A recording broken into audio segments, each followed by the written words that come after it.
C-14 was built, I believe, in the 80s, I think. Wide-body aircraft, 3 engines to go oceanic flights, because they didn't have the ETOPS rating back in the day, so you had to have 3, couldn't have 2. Now the ETOPS rating, you can have 2 engines with a higher reliability, so they get approved to fly over the ocean and whatnot. And back in the day, instead of doing the ETOPS and the engines, they just put a 3rd engine on it.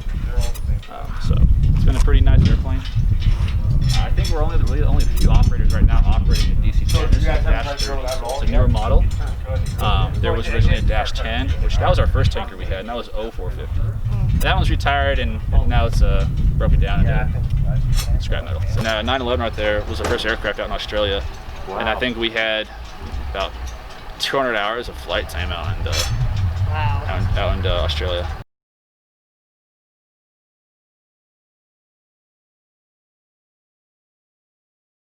This one's actually designed to carry around 11,600 gallons, but right now we're just carrying 9,400. We have 3 engines, obviously. They're CO6-50s, about 48,000 pounds of thrust, GE, General Electric.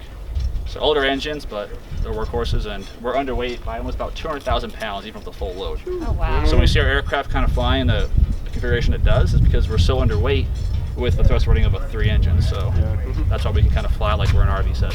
Wow. So it's pretty fun. Yeah. So we'll take a tour of 914 if you guys want. Go up there and kind of check it out.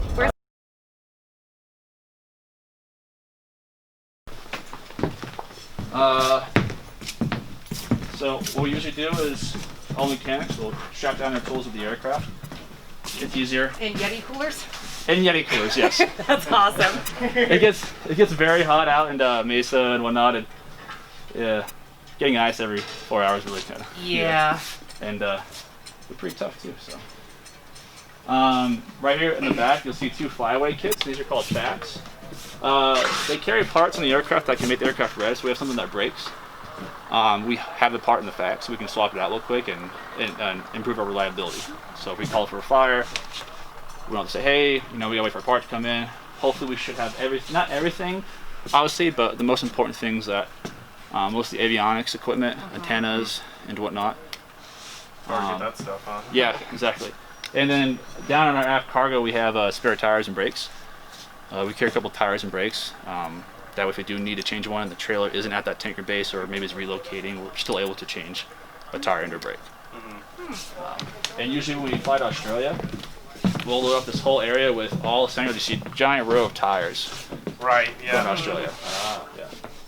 And luckily this year the military sent a KC-10 for us.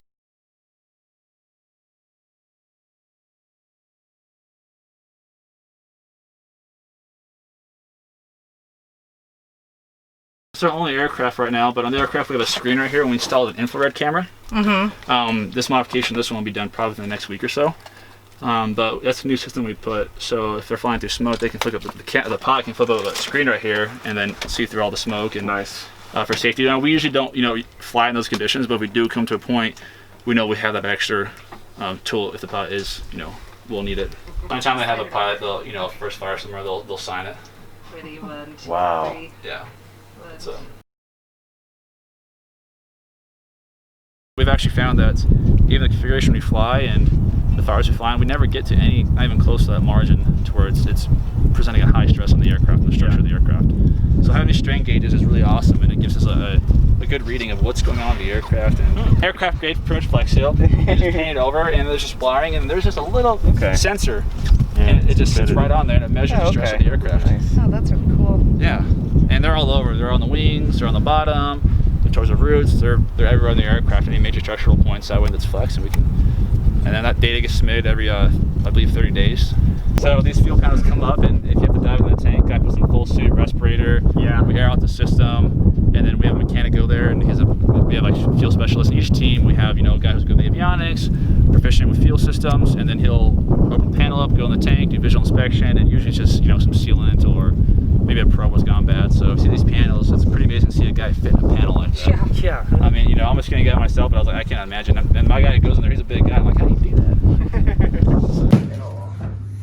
So what are we looking at here? Down here, these are the pallet systems right here. These are the systems that run the hydraulics and actually open up the tank doors. Oh, so, wow. As you see, there's 3. Well, I call them pallets because they look like they're laying on pallets. Mm-hmm.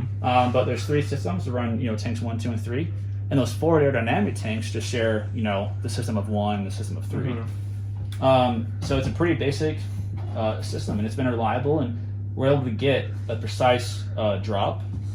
We do a grid test every year at the Forest Service, and what they do is they beat a bunch of cups, and they put the cup on a pole and they stick them out in a big field, just right next to each other. And we come by and we drop, and then the retardant goes in each cup, and they take each one and they weigh it, and they determine the type of coverage level we can deliver, and how much retardant is actually being delivered to the ground. And with our system, we've been able to do a perform test that really no other air tanker has been able to do. So we have there's a lot of software in the engineering that goes behind getting those doors to the right width, adjusting, the flow of gravity and everything like that. So we've been pretty successful at demonstrating our system on the drop test. So Wow. yeah, and That's incredible. you'll see these cables right here, these black cables, Mm-hmm.